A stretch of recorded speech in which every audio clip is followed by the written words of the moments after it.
조지 히프리드라고 하는 설교가가 18세기에 하나님의 말씀을 전하는데 얼마나 많은 사람들이 모였는지 모릅니다. 그런데 설교를 진행할 때마다 그는 먼저 하나님 앞에 엎드려서 기도를 했습니다. 하나님, 오늘 제가 주님 앞에 쓰임을 받아서 말씀을 전하는데 하나님이 함께해 주시지 않으면 이 시간 의미가 없습니다. 저는 아무것도 할 수 없사오니 말씀을 전할 때 주님이 함께해 달라고. 수천 수만 사람들이 모여서 말씀을 듣는데 그때마다 이렇게 많은 사람들이 말씀 앞에 서고 변화를 받는 것은 하나님의 은혜, 하나님의 능력 때문이라고 그렇게 고백을 한 겁니다. 어느 날은 설교가 시작되는데 다른 말 전하기 전에 하나님이 바로 나의 하나님, 우리 하나님 아버지라고, 하나님이 아버지라고, 이 아버지라고 하는 이 문맥의 말씀을 선포하는데 회중들이 아버지 이야기를 듣는 순간 눈물을 흘리기 시작하는 겁니다. 왜 그랬는지 그 이유는 아무도 모르죠. 하나님만 아시죠. 그러나 오늘 본문 말씀을 통해서 이사야 선지자가 선포한 본문 말씀 속에서 사랑하는 하나님의 백성들이 큰 은혜를 받은 증거를 이렇게 고백하는 것을 보면 아버지라고 하는 것이 대단한 것이구나. 오늘 본문의 말씀 한번 내려가 보도록 하겠습니다. 아버지라는 내용이 어디에 나오죠? 8절이요. 자, 8절 우리 같이 한번 읽어보도록 하겠습니다. 시작. 그러나 여호와여, 이제 주는 우리 아버지시니이다.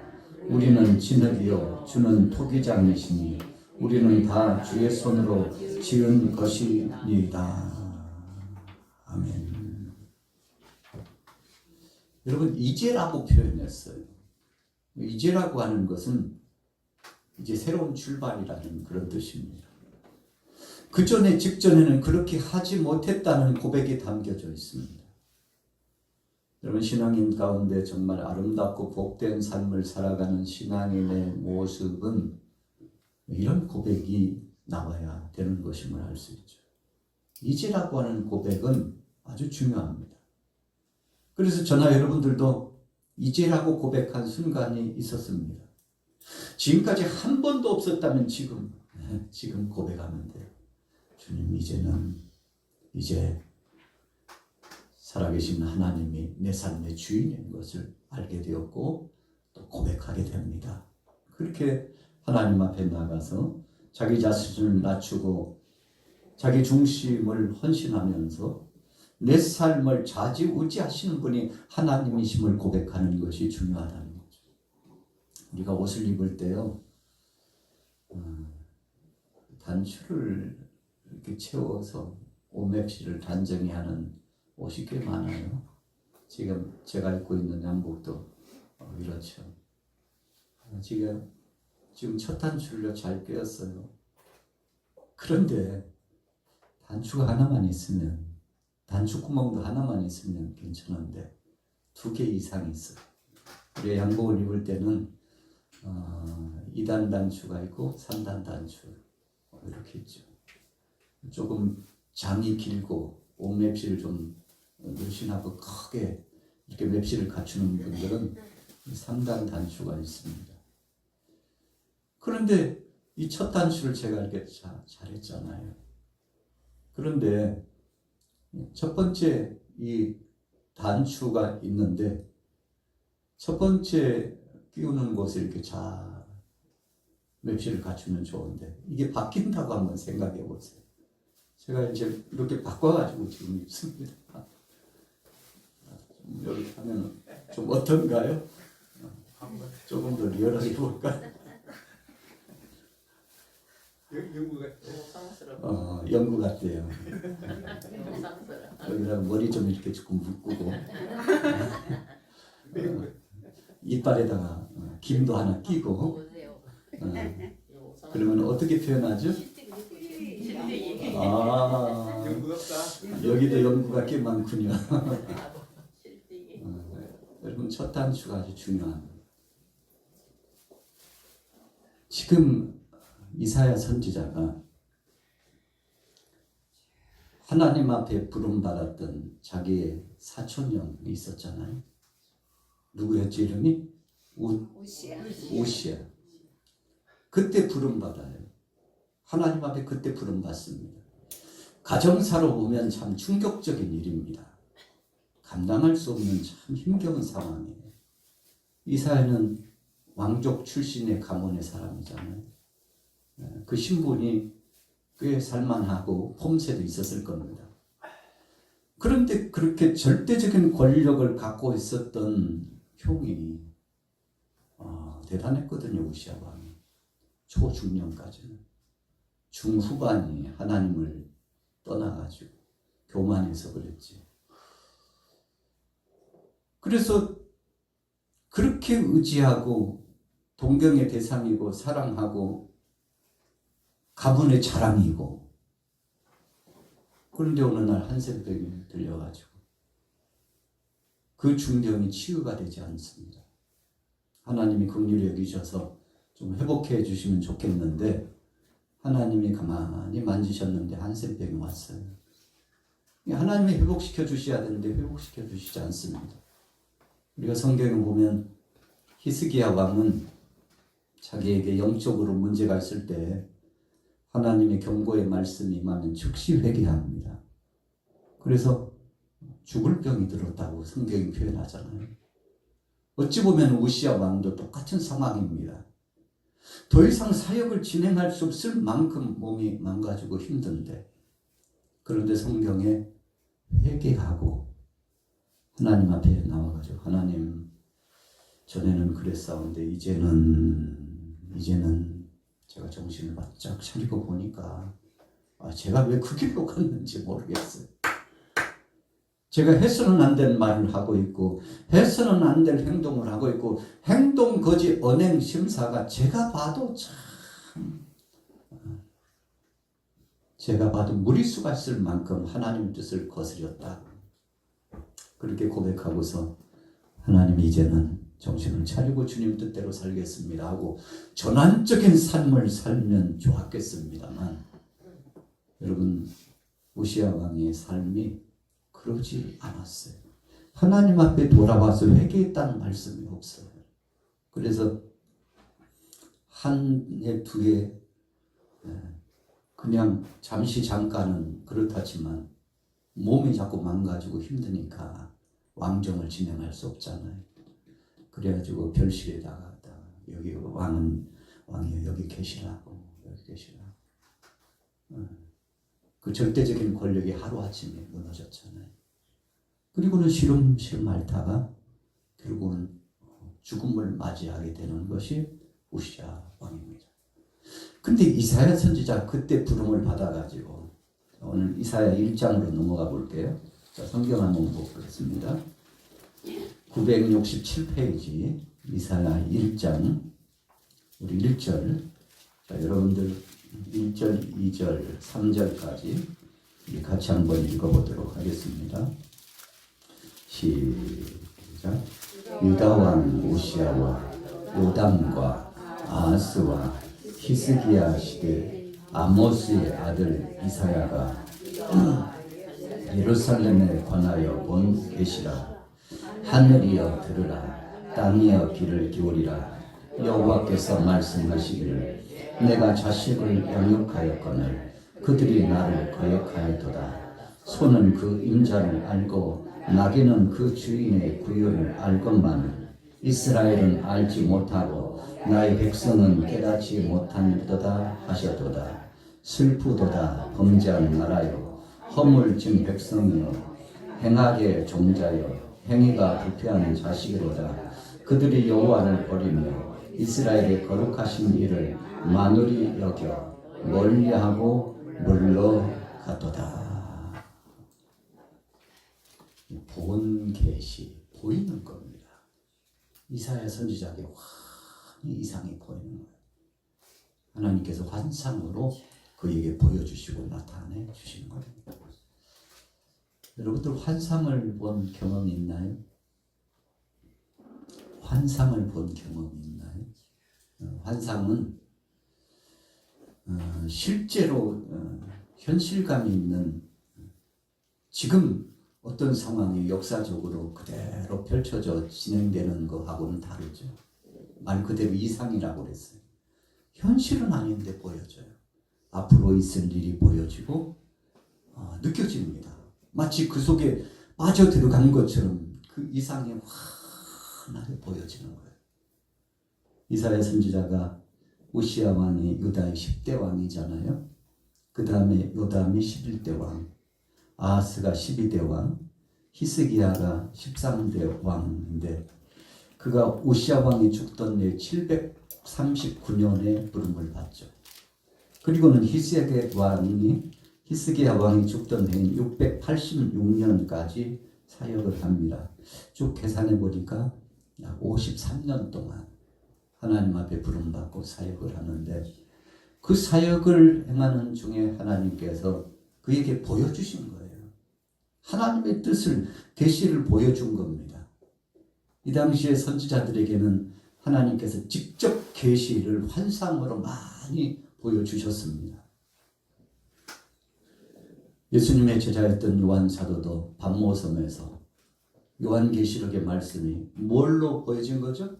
환상으로 보여진 거예요. 예수님이 직접 보여주시고 그에게 알려주시는 거예요. 그래서 요한계시록이 정리된 겁니다. 그래서 요한계시록은 다른 어느 성경과는 조금씩 다른 의미가 그 속에 부여되어 있는 거죠. 한 사람을 하나님이 이렇게 쓰셔요. 이사야 선지자에게 하나님께서 보여주시고 나타내 주시는데 오늘 이사야에서 여러 말씀이 있습니다만 그 중에서 오늘 64장의 말씀 속에 하나님께서 이렇게 말씀을 하셨습니다. 자, 1절 다시 읽어볼게요. 64장으로 넘어가 봅니다. 1045페이지. 1045페이지 같이 읽습니다. 시작. 원하건대 주는 하늘을 가르고 강림하시고 주 앞에서 산들이 진동하기를 주께서 강림하사 우리가 생각하지 못한 두려운 일을 행하시던 그때 산들이 주 앞에서 진동하였사오니 주 외에는 자기를 앙망하는 자를 위하여 이런 일을 행하신 옛부터 들은 자도 없고 귀로 들은 자도 없고 눈으로 본 자도 없었나이다. 여러분 하나님 앞에 하나님이 하나님이심을 고백하기 시작했어요.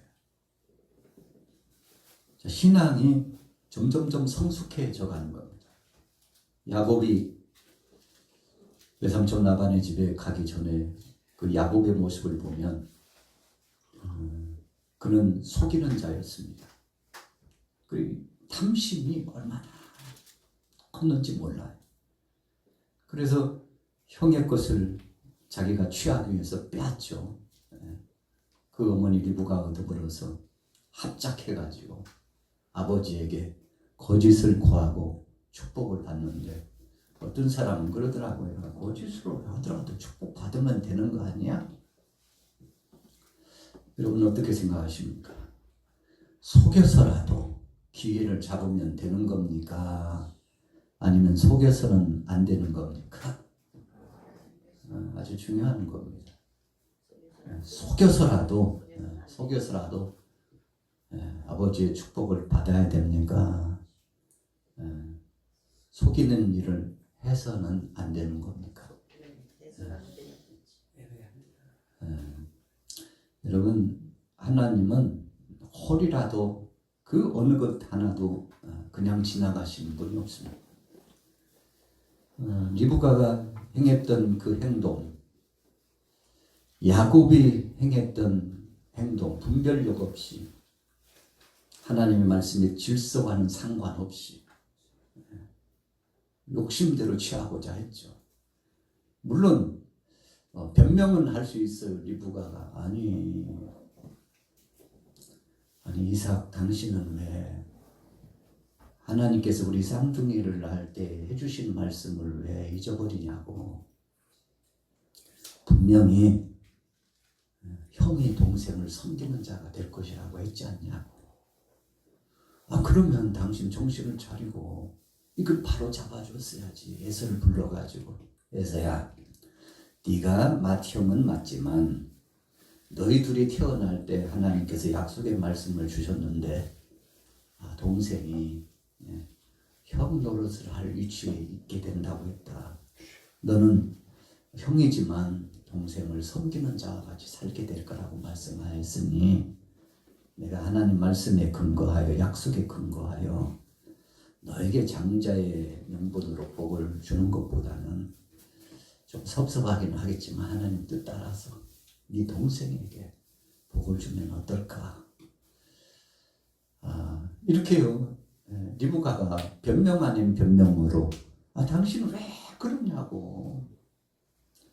여러분, 그러니까 야곱과 에서가 태어난 이후로 나중에 이 이삭이 점점점 눈이 흐려지거든요. 앞을 잘 보지 못해요. 왜 이삭이 나중에 눈이 흐려지고 앞을 보지 못했을까라는 것을 영적으로 진단해보고 재해석해보고 왜 그랬을까 생각해보면 또 다른 편에서 보면 이삭은 억척스럽게 하나님의 섭리와 뜻보다도 자기 욕심을 채우고자 하는 욕망이 가득했던 사람이 아니었을까 조심스럽게 생각을 해보는 거죠. 그렇잖아요. 오히려 아내 리브가가 그러기 전에 리브가 입장에서 보면 이삭이 여보 이 애들이 이제 이렇게 커가지고 야곱이 부모의 곁을 떠날 때 그 나이가 몇 살이라고 그랬죠? 그 나이가 몇 살이라고 그랬어요? 70이 넘었어요. 그러니까 야곱이 늦가기 장가를 가는 거잖아요. 외삼촌 라반의 집에 가가지고. 에서도 마찬가지잖아요. 그런 가정에 참 엄청난 일들이 계속 지나가고 있었는데 어쩌면 이것이 야곱과 에서에게 있어서 이런 일들이 리브가와 이삭이 마음이 하나 됐어야 됩니다. 하나 되지 못한 것에 대한 아주 중요한 중심축의 그 문제의 의미가 그 속에 계속 잠식되어 있기 때문 아닐까라고 조심스럽게 생각을 해보는 거죠. 자, 오늘 주제는 이제예요. 이제 주는 우리 아버지입니다. 그러면 이스라엘 백성들이 전에는 하나님을 아버지로 여겼어요? 안 여겼어요? 아버지로 인정 안 했다는 겁니다. 자식이요, 부모를 부모로 예우해주고 공경해야 되는데 아버지 앞에서 어머니 앞에서 예를 갖추지 않고 얼마 전에도 보니까 어젠가요? 매스미디어를 통해서 보니까 아들이 양호 엄마를 갖다가 또 그 엄마와 아들이 죽었다고 그 사이는 지금 어떻게 아직 안 나왔더라고요. 여러분, 자녀가 이렇게 불순한 자녀들이 많아지고 있어요. 그것이 뭐 물질 때문이든지 그것이 어떤 갈등 때문에 그랬다 할지라도 이유는요, 그게 이유가 되지 않아요. 하나님이 기뻐하시지 아니할 겁니다. 그런데 이삭과 리브가가 마음이 하나 되지 못했을 때 오는 이 갈등의 고리가요, 나중에 야곱이 도망자가 돼가지고 외삼촌 라반의 집에 얼마 동안 있었죠?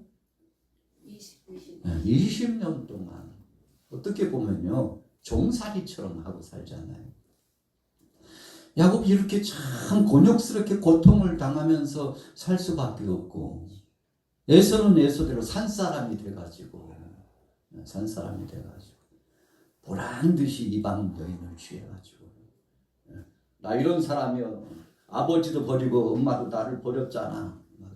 이런 마음을 갖고 에서가 사는 듯이 보여요. 성경을 한번 자세히 읽어봐요. 약간 반항감 속에 살아가는 에서의 모습을 한번 보세요. 그동안에 이삭이 리브가의 그 아픔이 얼마나 컸겠습니까? 신앙의 거장인 여러분 족장의 가정, 이 이삭의 가정 속에 이런 파란만장한 문제가 계속 꿈틀거리고 있었는데 이유가 뭡니까? 어떻게 보면 어두운 면이지만 이삭도 리브가도 야곱도 에서도 하나님을 누구로요? 우리 아버지로 여기지 않았다는 것을 볼 수가 있는 겁니다. 그러니까 야곱이 가가지고 20년 동안 자기가 아버지를 속이는 죄값 때문에 외삼촌 라반에게 몇 번 품삯을 속임받죠? 10번이나 속임받았다고 그랬어요. 진짜 마음고생 많이 했을 거예요. 외삼촌하고 그냥 싸울 수도 없고 나중에는 외삼촌이 누가 되죠? 장인이 되잖아요. 장인하고 싸울 수도 없고 막 이 속에서 엄청난 것이 막 터져 나왔을 것이라고 생각합니다. 그런데 하나님은 이 야곱으로 하여금 기억하도록 해서 너 아버지에게 속여가지고 축복받을 때 한번 생각해봐. 하나님이 살아계시다고 생각하면 그럴 수 없잖아. 아버지는 그래도 가정에서의 하나님이 파송하신 대사인데, 여러분 이 당시 족장 시대는요, 아버지가 제사장 역할을 감당할 만큼 아주 존귀한 그런 위치였습니다. 그런데 그 아버지를 속였다는 것은 엄청난 겁니다. 엄청난 거예요. 그래서 외삼촌 라반에게 속임을 당하면서 야곱은 그랬을지 몰라요. 아버지 하나님, 제가 하나님 아버지 앞에 면전에서 속임수를 써가지고 축복받고자 하는 욕심에 그 장자의 명분이 뭔지 하나님이 주실 때까지 기다렸으면 되는데 내가 그것을 취하려고 하다 보니까 집안에 속상한 일이 생겨가지고 형이 지금도 칼을 갈고 있다. 그러면서요 외삼촌 라반에게 속임을 당할 때 그가 과거를 추억해 보면서 철저하게 회개하지 않았을까 생각해 보는 겁니다. 여러분 리브가는요 그날 그 일이 있은 이후에요 성경 속에서 자취가 감춰지게 됩니다.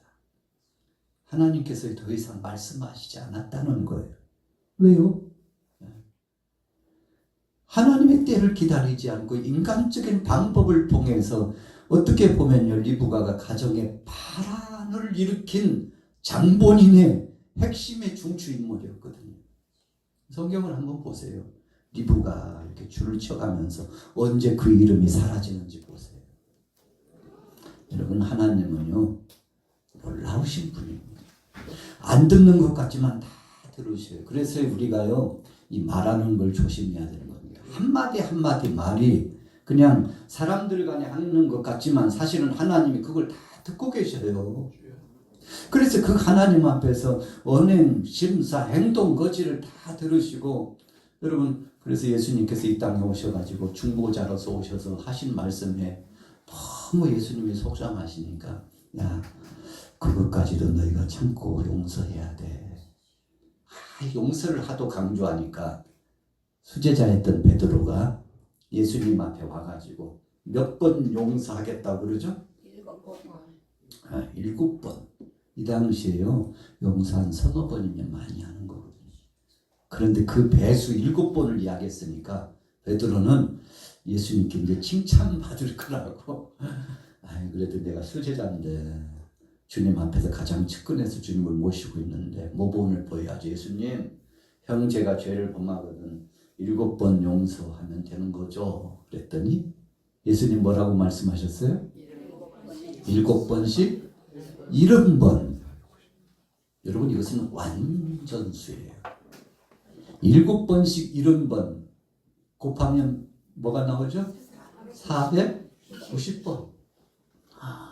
3번 용서하기도 힘든데 이건 진짜 용서 안 되지. 그러나 이런 용어를요 우리가 하나님 앞에서는 쓸 수 없어요. 베드로도 주님 7번 용서하면서 살게요. 그랬더니 예수님께서 무슨 소리야? 내가 언제 7번만 하라고 그랬어? 7번씩 70번이라도 용서해. 이 490번 용서라는 것은요, 끊임없이 인내심을 갖고 용서하라는 주님의 말씀이시기 때문에 여러분, 하나님께서 홀이라도 모든 것을 다 감찰하시고 들으시는 대로 보시는 대로 주께서 감찰하신 대로 다 갚아주신다는 겁니다. 여러분, 그래서 우리가 일상을 살아가면서 이 일상 자체는요, 예배입니다. 일상 예배. 목사님 무슨 얘기예요? 주일날 대예배, 우리 양화교회 대예배 11시 대예배는 큰 예배, 꼭 드려야 될 예배, 그런 의미거든요. 대예배 그게 예배지 뭐 집에 와서도 예배인가요? 우리는요 종종 그렇게 착각할 때가 있어요. 그냥 예배 시간만 잘 하나님 섬기고 형제 자매 간에 사랑하고 교제를 나누면서 살면 그냥 종땡 시작했으니까 종땡 치고, 요즘은 이 종을 잘 안 써요. 종이 좀 심심할 것 같아요. 예배 시작하기 전에 한 번만 치면 또 이야기합니다. 목사님 오늘은 왜 종을 한 번만 치고 그래요? 두 번 치면 목사님 요즘 또 한 번을 잊어버리셨다. 뭔가 불안전하잖아. 오늘 3번 잘 치셨네. 왜 시작할 때 예배할 때 왜 종을 안 치죠? 끝날 때 또 종을 치셔야지, 시작과 끝에. 여러분, 이 종은 그렇게 활용된 종입니다. 거의 종 안 치잖아요. 그렇다고 해서 시작이 안 되는 건 아니죠. 종을 치지 않아도 시작이 된 겁니다. 여러분, 우리가 예배 시간에 시작할 때 종을 치고 마칠 때 종을 치는데, 이 종 대신에 요즘은 찬양대가 헌신을 합니다. 우리 다 같이 예배를 시작하겠습니다 선언하면 찬양대가 시작에 나팔을 붑니다. 그래서 찬양대를 통해서 영광스러운 찬양이 하나님 앞에 올려지면 인도자가 묵기도를 하고 예배가 시작되고 쫙 마지막에 목회자가 축도를 하면 찬양대가 나팔을 붑니다. 무슨 나팔을요?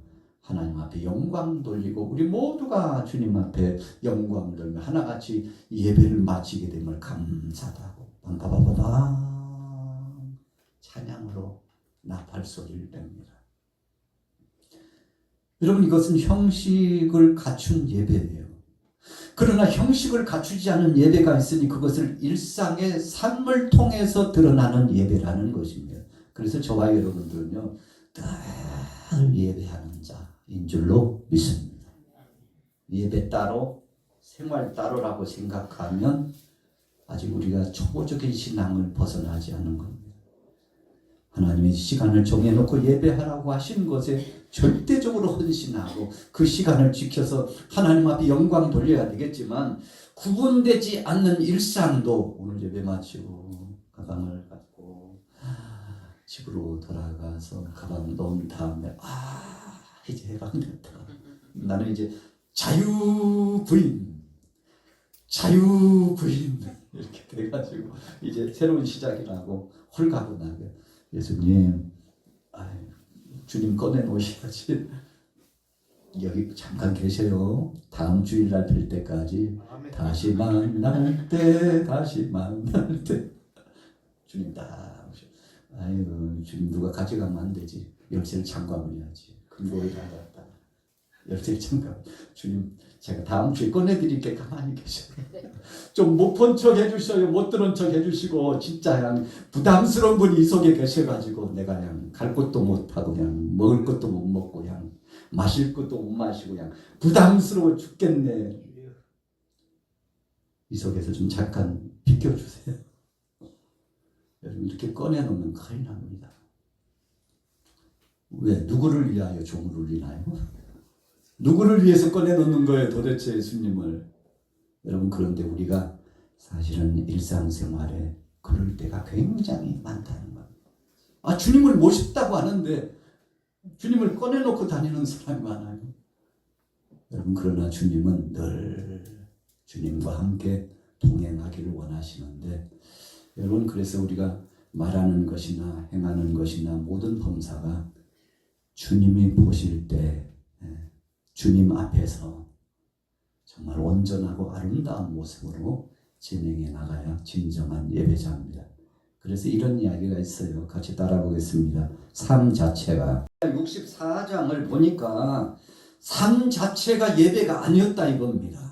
자, 보세요. 우상 숭배에 빠져가지고 하나님을 거스리고 계속 나갔는데 그 결과가 어떻게 됐나요? 10절로 넘어가 보세요. 10절 읽습니다. 64장 10절 시작. 주의 거룩한 성읍들이 광야가 되었으며 시온이 광야가 되었으며 예루살렘이 황폐하였나이다. 우리 조상들이 주를 찬송하던 우리의 거룩하고 아름다운 성전이 불에 탔으며 우리가 즐거워하던 곳이 다 황폐하였나이다. 여호와여, 일이 이러하거늘 주께서 아직도 가만히 계시려 하시나이까? 주께서 아직도 잠잠하시고 우리에게 심한 괴로움을 받게 하시려나이까? 여러분, 이렇게 된 이유가 65장 7절에 그 이유를 말하고 있어요. 다시 65장 7절 읽어볼게요. 시작. 너희의 죄악과 너희 조상들의 죄악은 한 가지니 그들이 산 위에서 분향하며 작은 산 위에서 나를 능욕하였습니다. 그러므로 내가 먼저 그들의 행위를 헤아리고 그들의 품에 보응하리라. 여호와가 말하였느니라.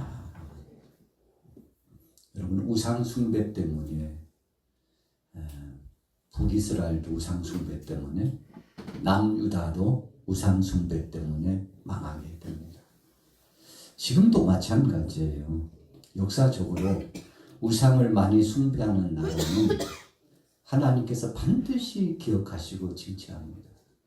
여러분, 우상이라고 하는 것은 하나님 말고 다른 것을 숭배하는 것인데, 그래서 이 섬김의 대상, 형상을 만들어 놓고 거기에 절을 하고 제물을 올리고, 심지어는 피의 제물, 자기 자식을 낳으면 자식을 몰렉에게 주고 그랬다고 그러잖아요. 우상에게 제물로 주었어요. 하나님의 백성들이, 이방인들이 하는 우상 숭배를 본따가지고 하나님의 백성들도 그렇게 했다는 겁니다. 하나님이 얼마나 마음이 아프셨겠어요. 그래서 하나님께서 징계하시며 심판하시게 됐는데, 여러분, 그래서 나라가 강건하게 잘 되기 위해서는 우상 숭배가 있어서는 안 됩니다. 역사적으로 보면요, 우상 숭배하는 나라들이 정말 어려움을 많이 겪고 하나님의 심판을 받았는데, 이것을 우리가 보이는 우상, 영적 간음이라고 하는데, 보이지 않는 것도 굉장히 많습니다. 우리의 마음속에 하나님보다 더 사랑하는 것이 있으면 그것이 우상입니다. 이것까지도 하나님은 기억하신 바 되었다는 것을 말씀하고 있습니다. 자, 보세요. 쭉 내려가 볼게요. 62장으로 넘어가 볼게요. 이사야 62장. 이사야 62장 4절부터 한번 읽어볼게요. 62장 4절 시작. 다시는 너를 버림받은 자라 부르지 아니하며 다시는 내 땅이 황무지라 부르지 아니하고 오직 너를 헵시바라 하며 네 땅에서 풀라라 하리니 이는 여호와께서 너를 기뻐하실 것이며 내 땅이 결혼한 것처럼 될 것입니다. 마치 청년이 처녀와 결혼함 같이 내 아들들이 너를 취하겠고 신랑이 신부를 기뻐함 같이 내 하나님이 너를 기뻐하시리라. 자, 헵시바라는 뜻이 뭐죠? 네, 나의 기쁨이 그에게 있다. 뿔라라는 뜻은 뭐죠? 결혼한 여자. 여러분, 그러니까 자기 자신을요, 바로 상대가 누굽니까? 하나님의 영광을 위하여 전부 내어준 겁니다. 신랑 대신 그분 앞에 다 올려드려 헌신하고 뗄래야 뗄 수 없는 불가분의 관계가 되었다는 것을 인정하고 고백하는 삶을 살겠다는 겁니다. 그러니까 하나님이 얼마나 기뻐하시는지. 예수님은 우리의 신랑 되시고 우리는 예수님의 신부. 목사님 무슨 얘기예요? 남자도 신부예요? 영적인 이야기입니다. 주님은 신랑 되시고 우리는 신부 된다는 거예요. 여러분 육체적으로 생각하는 그런 관계가 아니라 영적으로 그만큼 뗄래야 뗄 수 없는 불가분의 관계요. 한 몸이라는 것을 말씀하는 거죠. 부부는 하나라고 그러잖아요. 부부는 하나라고 그러잖아요.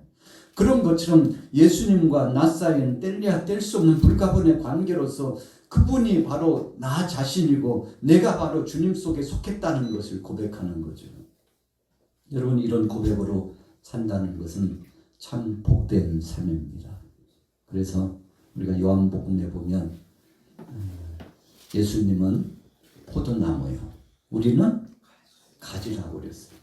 가지가 어디에 붙어 있어야 된다고요? 나무에 붙어 있어야 된다는 겁니다. 그래서 오늘 이사야 64장의 말씀은 계속 그것을 강조하고 있습니다.